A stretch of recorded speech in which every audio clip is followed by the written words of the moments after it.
अगर हम वेदों की बात माने तो माताओं को गायत्री का पाठ नहीं करना चाहिए। पर मैं वेद का ही मंत्र बता रही हूँ। महाराज जी, मेरा एक प्रश्न है जो कि मैं पूर्व में भी कई कथावाचकों से और पूज्य संतों से पूछ चुका हूं, लेकिन मैं उनके उत्तरों से संतुष्ट नहीं हूं। वाह! क्योंकि कुछ लोग कहते हैं करना चाहिए, कुछ लोग कहते हैं नहीं करना चाहिए। मेरा प्रश्न है कि क्या महिलाओं को गायत्री मंत्र का जप करना चाहिए? क्योंकि मैंने ऐसा आपके ही मुखारबिंद से सुना है कि गायत्री मंत्र जो है विमोचित श्रापित है, तो बिना शाप विमोचन के गायत्री मंत्र का जप नहीं कर सकते। तो क्या महिलाएं गायत्री मंत्र का जप कर सकती हैं, हाँ या नहीं? बहुत सुंदर प्रश्न है। जब बड़े बड़े कथाकार हार गए तो हम तो हारे ही कहा है। नहीं गुरुदेव, उन्होंने अपने मत से उत्तर दिया, लेकिन मैं संतुष्ट नहीं हुआ। गायत्री ब्राह्मण की मूल है और यज्ञोपवीत संस्कार वाला व्यक्ति ही गायत्री का जप कर सकता है। जय हो। स्त्रियों को यज्ञोपवीत पहनने का अधिकार नहीं है, तो इसका मतलब है कि जो है स्त्रियां गायत्री का जाप नहीं कर सकती। बहुत बहुत साधुवाद महाराज जी, बहुत। आप हमें प्रमाण दो, वेद का कोई मंत्र निकाल के दो जिसमें लिखा हो कि स्त्रियां गायत्री मंत्र नहीं बोल सकती, स्त्रियां यज्ञोपवीत नहीं पहन सकती। गायत्री मंत्र का जाप लड़कियां कर सकती हैं ना, स्त्री को गायत्री मंत्र का जाप नहीं करना चाहिए। फिर कौन सा मंत्र जपें? आप श्री राम जय राम जपो, श्री कृष्ण गोविंद हरे मुरारी जपो, श्री कृष्ण जपो, श्री राम जपो, जय श्रीमन नारायण जपो। कि जहां नारी की पूजा होगी वहां तो देवता निवास करेंगे। वहीं एक समय में इस नारी के लिए पता नहीं कैसे कैसे शब्दों का प्रयोग किया। नारी नरकस्य द्वारम, स्त्री शूद्रों ने धीयतामिति श्रुते, कि ये वेद नहीं पढ़ सकती, ये शास्त्र नहीं पढ़ सकती। और आज भी मतलब चंद्रमा तक हम लोग पहुंच गए, मंगल पर बसने की योजना इंसान बना रहा है। टेक्नोलॉजी इतनी तेजी के साथ बढ़ रही है, शिक्षा के स्तर का प्रचार प्रसार इतना बढ़ रहा है कि बेटियां चांद तक जा रही है। और ऐसे समय में भी कुछ लोग इतनी छोटी मानसिकता रखते हैं कि स्त्रियों को गायत्री पढ़ने का अधिकार नहीं, स्त्रियों को वेद पढ़ने का अधिकार नहीं, स्त्रियों को यज्ञ पर करने का अधिकार नहीं, स्त्रियों को यज्ञोपवीत पहनने का अधिकार नहीं। अरे कहां लिखा हुआ है ये?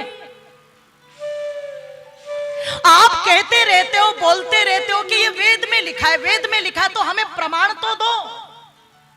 आप हमें प्रमाण दो, वेद का कोई मंत्र निकाल के दो जिसमें लिखा हो कि स्त्रियां गायत्री मंत्र नहीं बोल सकती, स्त्रियां यज्ञोपवीत नहीं पहन सकती। पर मैं वेद का ही मंत्र बता रही हूं।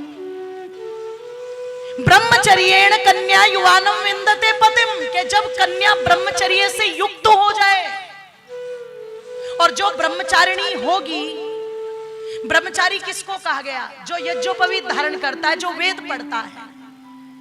तो ब्रह्मचारिणी कौन बनेगी? जो यज्ञोपवीत धारण करेगी, जो वेद पढ़ेगी। जब वो ब्रह्मचारिणी पूर्ण युवावस्था में प्राप्त हो जाए तब वो पति का वरण करे। अगर वेद पढ़ने का अधिकार ना होता तो कभी आप वेदों को देखना, यदि आपको वहां पर ऋषियों के नाम मिलेंगे तो अपाला, घोषा, मैत्री, ये नाम आपको वहां पर स्त्रियों के भी मिलेंगे। हम लोगों ने उदाहरण दिया था कि जिस समय श्री राम जी वन की अनुमति लेने के लिए माता कौशल्या के पास आए तो उस समय श्वेत वस्त्रों को पहन करके माता कौशल्या वेद मंत्रों का उच्चारण कर अग्निहोत्र कर रही है। अगर मंत्रों की पढ़ी हुई ना होती तो मंत्रों का उच्चारण कैसे कर लेती? जरा विचार करो, सोचो, आप चिंतन करो। आप अगर स्त्री के पढ़ने का विधान ना होता तो फिर विवाह संस्कार में या कई स्थानों पर यह क्यों कहा जाता, इमम मंत्र पत्नी पठेत, इस मंत्र को पत्नी पढ़े। पर लगे हुए हैं पीछे, क्यों? इसका सबसे बड़ा कारण नजर आता है, एक स्वभाव है, उसको आप सब जानते हैं, शायद स्वीकार भी करोगे आप।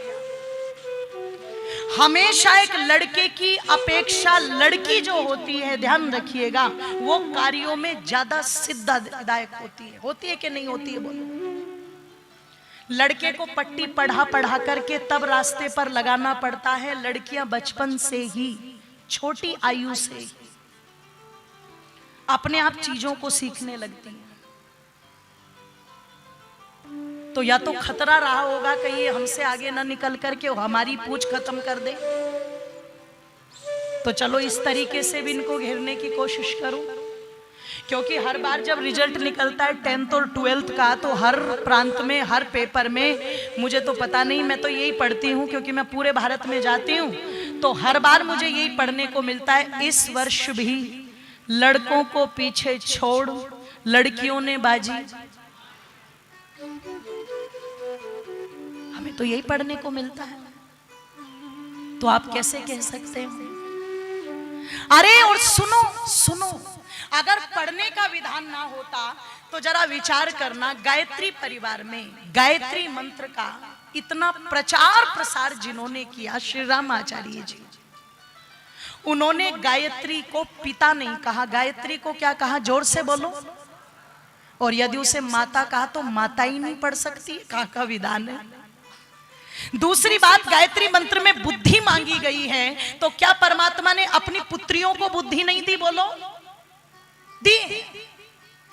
वेद के सब मंत्र सबके लिए हैं, इसमें मेरी माताओं बंधुओं किसी प्रकार का कोई विरोध नहीं है। यह विरोध केवल और केवल छोटी मानसिकता का है। जो मातृशक्ति की विद्वत्ता को सहन नहीं कर सकते, यह विरोध केवल और केवल उनका है। नहीं तो बाणभट्ट नाम के एक बहुत बड़े विद्वान हुए हैं, जिन्होंने कादंबरी नाम की एक संस्कृत की नाटिका लिखी है। निवेदन कर दूं, उस कादंबरी की जो नायिका है, उस नायिका के बारे में कहा गया है कि वो ब्रह्मचर्य के तप में तपी हुई यज्ञोपवीत को धारण करने वाली ब्रह्मचारिणी है। बाणभट्ट जैसे विद्वान लिख रहे हैं। आगे अभी माता सीता के विषय में सुंदर कांड में बिल्कुल स्पष्ट आता है, बिल्कुल स्पष्ट, कि हनुमान जी जिस समय खोज करने माता सीता की जाएंगे और पूरी लंका को ढूंढेंगे, तो वो क्या अनुमान लगाते हैं कि उनको माता सीता जी मिल जाए, ये अभी सुनेंगे आप लोग। तो मेरी प्रार्थना है, जो समाज के अंदर आज इस मातृशक्ति को इतना छोटा मान करके चल रहे हैं, वो कहते हैं कि माताएं तो अपवित्र होती हैं, ये तो शूद्रा होती हैं, तो मैं संकेत कर दूं, अगर माताएं अपवित्र होती हैं तो तुम्हें पवित्रता का सर्टिफिकेट बना करके किसने दिया? पहले ये बताओ, किसने दिया? तुम्हें जन्म देने वाली तो ये माँ ही है ना।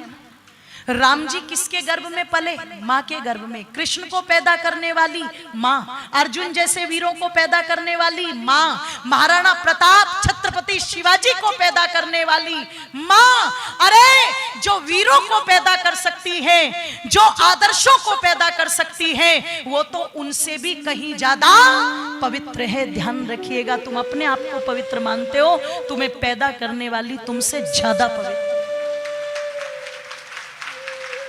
ज्यादा पवित्र है। वो पैर की जूती नहीं है, सर की पगड़ी है।